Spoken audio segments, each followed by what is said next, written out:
Greetings, everyone, and welcome to my first impressions for Star Trek Infinite, published by Paradox Interactive. This game has potential. What you'll find in Star Trek Infinite is good stuff. The problem is what you won't find. I'm not worried about the bugs or the small inconsistencies, as this is a genre and a publisher with a good track record of updates. So if you got a few minutes, let's talk about it. The game makes good use of the licensed IP, incorporating all the characters, ship designs, and references that you might expect, and the general demeanor of each of the four playable factions is intact. The Romulans are suitably treacherous, the Federation are predictably diplomatic, and so on. You get the idea. You can recruit famous characters like Spock, and I have to admit that sending Anabran Tain himself to disseminate propaganda on Earth is a heck of a lot more fun than just sending some generic randomly generated spy. The artwork commissioned for the game is gorgeous,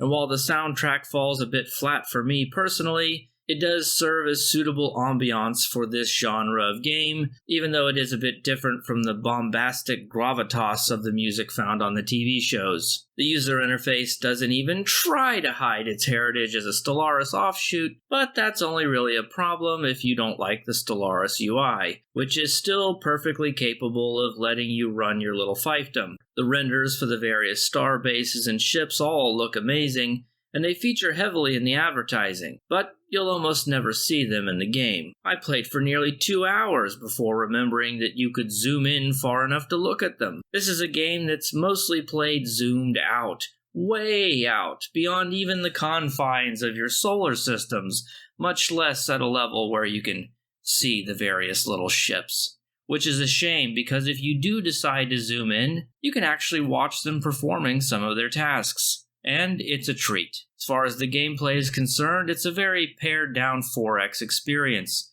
A lot of the systems have been simplified from its older sibling, but Stellaris and the genre in general are quite complicated, so that's not necessarily a bad thing. It's hardly a simple game. This is especially true if they're trying to reach a more casual audience of Star Trek fans and not the 4X diehards. I skipped the tutorial, did almost no research, made a lot of mistakes because Stellaris isn't my main 4X, and still managed to win easily.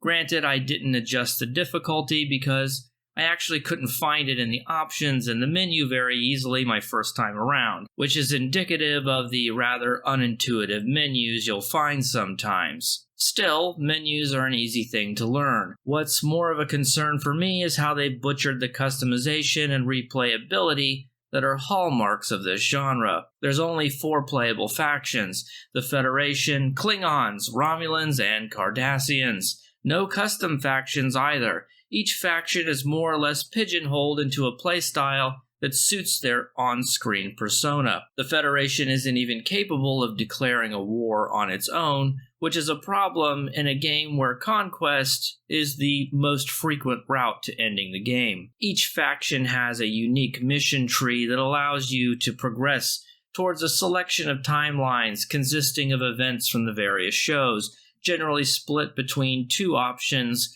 one that's more diplomatic, and one that leads more towards a military victory. Much like Stellaris, however, there's always the option of simply racking up a high score and letting the clock run out. You can also acquire 12 civics to end the game immediately, but you only start with 2 of those, and it's a real ordeal to get more, meaning you're very unlikely to win any games that way. Because Star Trek Infinite takes place in an established fictional universe during a time period roughly around TNG, Deep Space Nine, and Voyager, by the way, where the boundaries have already been drawn and the empires have already been forged, every game starts on essentially the same map. There are small little differences, but they offer little in the way of actual novelty. It's always the same 4 factions in the same 4 locations, with the same recognizable of orbiting planets like Risa and Bajor, all separated by the big bog of the neutral zone in the middle. You also start the game with several planets already under your capable tutelage. This has some major consequences, as the 4X genre does have 4 X's, spawning into an unknown galaxy, sending out your first survey and colony ships Not knowing what you'll find or the machinations of your neighbors is all part of the adventure. There's still plenty of star systems to survey and planets to colonize, of course, but the fact that every single game plays on essentially the same map, the same 4 factions, and the same locations really limits the variety from playthrough to playthrough. Assuming you complete a full game with all 4 factions, and then play them all again going down the other major mission tree fork you didn't pick the last time, there's really only 8 ways to play the game that are going to have any significant variance. And that's a shame, because there's a lot here to like. In their own words, they want you to be able to tell your own Trek story, but they removed a lot of the tools for creating emergent gameplay, and the scripted stuff is going to start running thin around the 30-hour mark. They need to find a way to give us back that early game, to flesh out the playable factions so you don't always know who you're going up against, or where they are, or what the galaxy looks like. I realize that's antithetical to placing it in the Star Trek universe where all of these things are known, and truth be told, I don't envy the decisions they had to make here, but given a choice between canonical accuracy and replayability, I'll take the latter, thank you very much. At a modest price tag of just $30, I think it's probably worth it for a Trek fan who's just looking for a couple dozen hours of strategy goodness. It has the potential to be so much more than that, though.